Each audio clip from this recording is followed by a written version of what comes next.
Wala pong violation ng anuman due process. Tandaan natin, saan ba dinala si dating Pangulong Duterte? Diyos ko, calling all the lawyers, calling the Supreme Court. Diyos ko, abogado ba yan?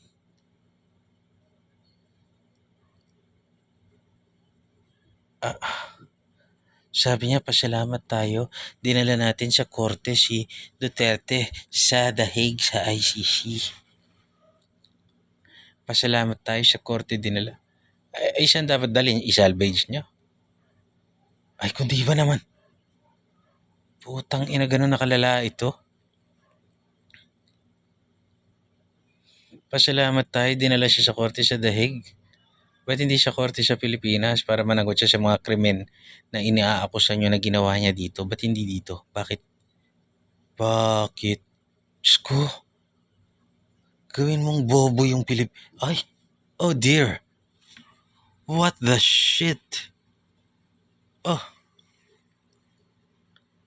kung sabagay, mayroong abogado na esteemed lawyer na nagtuturo pa sa isang mabigat na institusyon na tinatanong ni Marcoleta, ni Congressman Marcoleta kung ano yung sinabi kong gimmick o ano, pakulo ni Marcoleta na huwag niyong paniwala.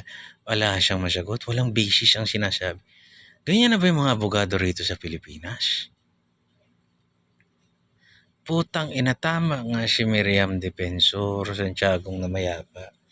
The bar exam is not the basis ng ganito. Oh dear Lord.